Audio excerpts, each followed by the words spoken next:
السلام علیکم نور ہدایت کے پیارے دوستوں، میں امید کرتا ہوں کہ آپ سب خیر و عافیت سے ہوں گے۔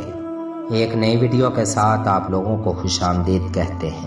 بدقسمتی سے جس طرح آدمی بولنے میں بے باک ہے، اسی طرح دیکھنے میں بھی بے باک ہے۔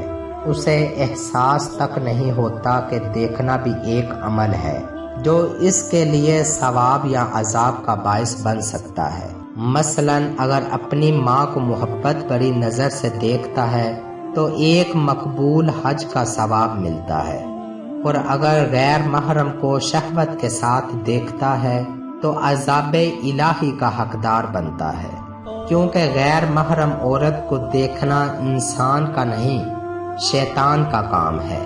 ایک طرف اللہ عز و جل کے اس پرہیزگار اور متقی کا یہ حال ہے کہ کبھی کوئی ایسا فعل ہی نہیں کیا جس کے متعلق یہ شک ہو کہ یہ گناہ ہے، اور اتفاقاً گزرتے ہوئے کسی پر نگاہ پڑ گئی حالانکہ یہ گناہ نہیں تھا، پھر بھی خوف خدا کے باعث ایسی ندامت طاری ہوئی کہ انہوں نے اپنی وہ آنکھ ہی نکال کر پھینک دی۔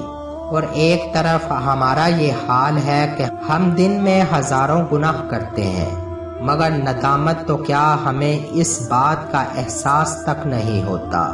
ندامت سے گناہوں کا ازالہ کچھ تو ہو جاتا، ہمیں رونا بھی تو آتا ہائے ندامت سے۔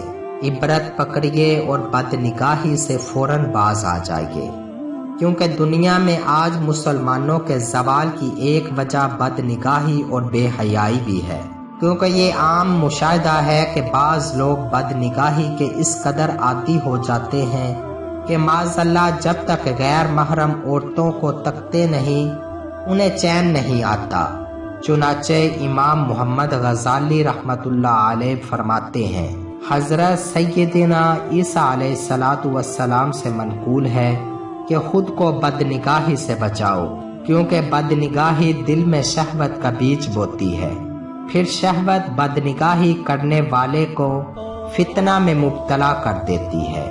میں امید کرتا ہوں کہ یہ ویڈیو آپ کو پسند آئی ہوگی۔ اگر یہ ویڈیو آپ کو اچھی لگی ہے تو اسے زیادہ سے زیادہ لائک اور شیئر کریں، اور یوٹیوب چینل نور ہدایت کو ضرور سبسکرائب کریں۔ شکریہ۔